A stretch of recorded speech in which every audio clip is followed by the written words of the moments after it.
yang namanya paus.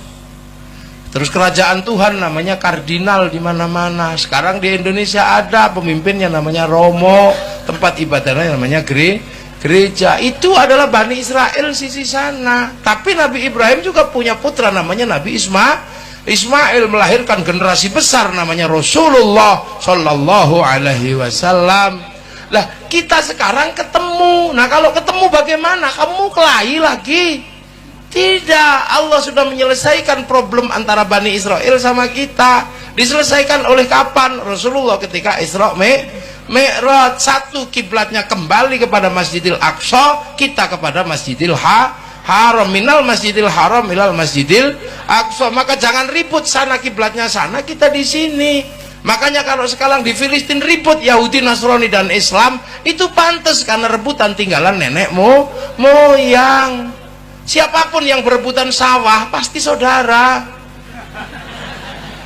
Kalau pematangnya baru tetangga. Jadi Palestina itu punya 3 agama. Jadi kalau ribut di sana nggak usah ribut. Wah itu hancurkan Pak. Ya kalau sekarang di sana yang menang ya yang pinter. Nah berhubung sekarang yang pinter Yahudi, ya Yahudi yang menang. Lah kok bisa? Lah Yahudi sudah mikir rembulan, kamu malah ribut celana cingkrang. Kan kejauhan mundurnya. Yang sana sudah berpikir tentang nuklir, kamu kembali berkuda dan memanah. Yang di sana sudah memikirkan bagaimana sistem perdagangan dunia, kamu masih ribut urusan jenggot. Ini kan susah. Sana sudah menjelajah, ketemu dengan umat seluruh dunia. Bahkan mereka masuk ke semua negara. Kalaupun orangnya tidak datang, pesawatnya datang, sistem finansialnya datang. Sementara kalian masih membahas masuk gereja kafir, kan aneh. Kamu mundur, kamu masih ribut orang bawa tumpeng ke gereja musyrik lah, kan kamu aneh. Mundur, jangan kejauhan nak. Mundur itu dikit aja, jangan jauh-jauh. Kalau kamu katakan orang masuk gereja itu kafir, kasihan kaum muslimin yang jadi cleaning service di gereja. Sudah bukan waktunya. Habib Umar bin Hafid biasa mengucapkan selamat Natal di gereja sana. Padahal setiap hari perang. Kamu kurang yakin dengan kealiman Habib Umar bin Hafid. Kamu masih kurang yakin dengan kemuliaan beliau. Beliau ke gereja. Kadang kalau sewaktu sholat masih di gereja, beliau sholat mengambil tempat di sudut gereja. Kok kamu masuk gereja aja kok kafir? Kamu maunya apa? Apakah kamu mau bangsamu ini semakin mundur, agamamu semakin terpuruk? Ini eranya era perbankan. Jangan mundur mengharamkan bank. Kasihan umat mati tidak punya jaminan kehidupan untuk bangun industri. Jangan. Tapi itu tidak terjadi di kalangan santri tetap maju.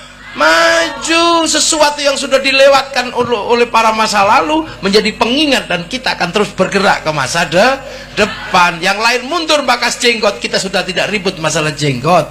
Yang lain masih membahas celana cingkrang, kita sudah tidak ribut masalah celana cingkrang. Yang lain masih ribut tentang bunga bank, kita udah nggak ribut karena kaum muslimin nggak bisa pisah dari bank. Kenapa? Pergi haji pakai bank, baca Quran butuh bank. Karena percetaan Quran utang bank dulu sebelum dibeli sama negara. Nah, kalau kamu nggak suka bunga bank, ya jangan diambil bunganya kalau kamu nggak yakin. Tapi jangan kau haramkan bank, karena bank dibutuhkan oleh kehidupan manusia baru. Ibarat kamu punya istri, kalau cuma mulutnya yang cerewet, ya mulutnya jangan dipakai. Tapi ya, Bapak Ibu dan teman-teman sekalian, tadi kita telah mendengarkan bersama ya ceramah Ustadz ini, sungguh luar biasa dan sangat mencerahkan kita bersama dan menambah wawasan saya tentunya.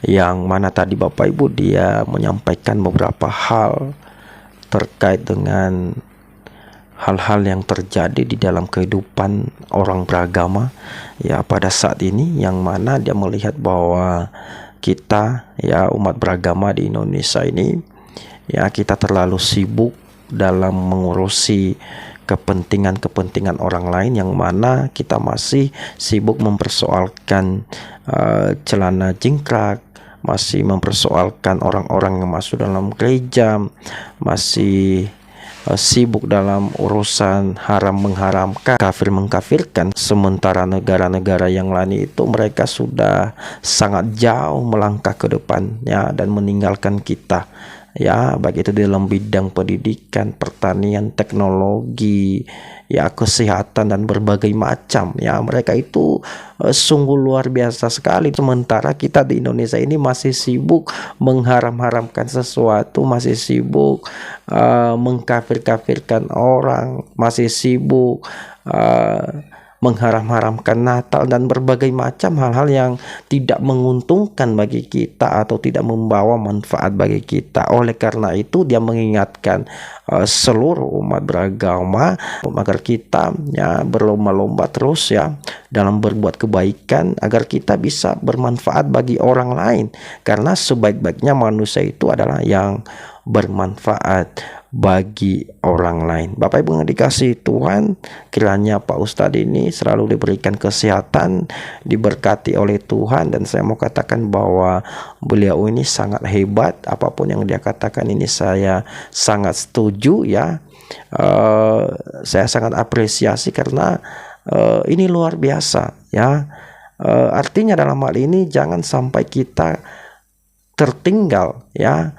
Jangan sampai kita mundur ke belakang, sementara negara-negara tetangga kita, orang-orang di luar sana itu berlomba-lomba dalam membuat kebaikan, ya, supaya mereka bisa bermanfaat bagi orang lain, seperti mereka menciptakan teknologi-teknologi baru, ya. Bagaimana supaya kita bisa maju? Ya, kita harus merubah pola pikir kita, ya, yang selama ini masih berada dalam ruang lingkup, ya, yang tidak begitu bermanfaat bagi kita, Bapak Ibu. Oleh karena itu saya juga mengajak kita semuanya, marilah kita, ya, berlomba-lomba dalam berbuat kebaikan, ya, supaya kita bermanfaat bagi orang lain, ya. Urusan agama biarlah Tuhan yang campur tangan, ya. Itulah masalah kita di Indonesia ini, kita terlalu sibuk mengurusi agama orang lain. Kita terlalu sibuk dalam menafsir, ya, ajaran-ajaran agama orang lain. Seakan-akan kita ini adalah